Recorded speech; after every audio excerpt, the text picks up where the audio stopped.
Yes. We are looking at challenges faced by private businesses in Uganda. Challenges faced by private businesses in Uganda. And of course, private businesses, it's where we are bringing in the issue of self-employment. When you are self-employed, it means you have a private business. What are these challenges that you may encounter? Challenges. So one, we've got a challenge of inadequate capital for expansion. These are usual challenges which everyone knows.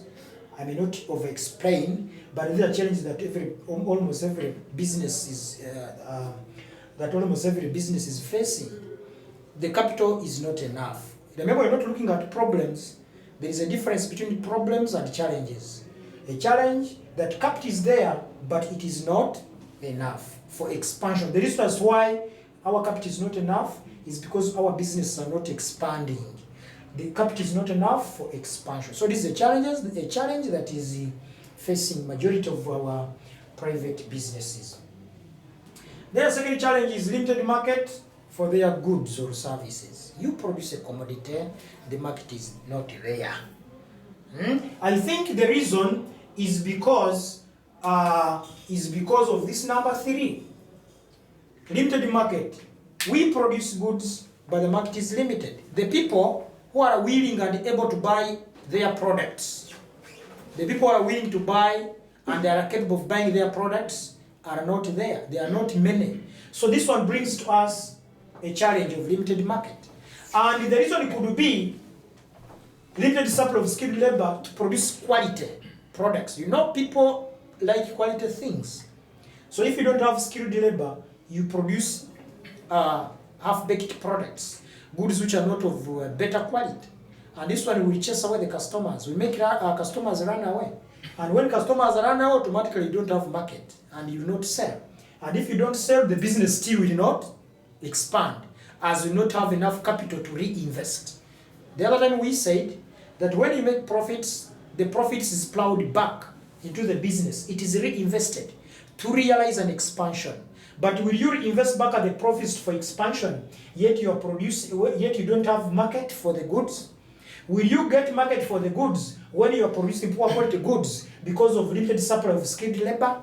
So this one brings to us the third challenge, which is limited supply of skilled labor. People who are skilled, people who are trained to do to perform some activities are not many. So this one becomes a challenge. It leads to production of poor quality goods. So we have a challenge of unfavorable natural factors.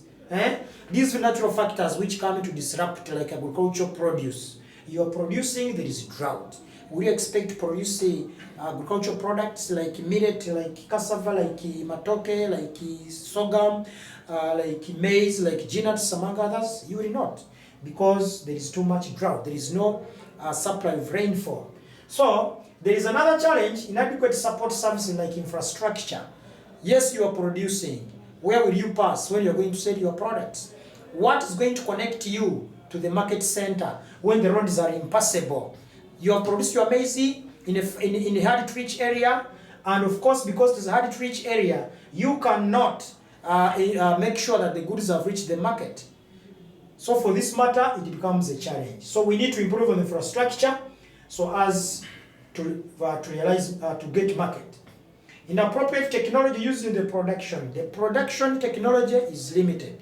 We are not having skilled labor. Production machines are not there, like tractors and the weeders and the planters. They're not there. So this one makes us produce inadequate products. This makes us produce low output, which automatically make us fail to fetch the required income. Then we have inappropriate improper management of business funds. People are getting money, and of course, managing that money becomes a problem. But may I think that if you are into business, and I'm urging you, when you go into business, to always ensure that business funds are managed properly. If you cannot manage by yourself, try to get someone else, employ someone who can manage funds for you. Then I've got a challenge of unfavorable government policies. that affect business, like overtaxation. This one is self-explanatory. When you overtax, it means the business will be reduced in terms of profits. The profits of the business will reduce because much of the profits are taken away by the government in the form of taxes. And lastly, we have the challenge of producing poor quality goods, which scare away customers, and eventually you realize the reduced number of sales. And we said when sales reduce, automatically profits also reduce. So you should always ensure that you produce quality goods in order to attract customers, and you sell much, and after selling much, automatically you fetch higher profits. So these are the challenges faced by private businesses in Uganda. Let's meet in another session.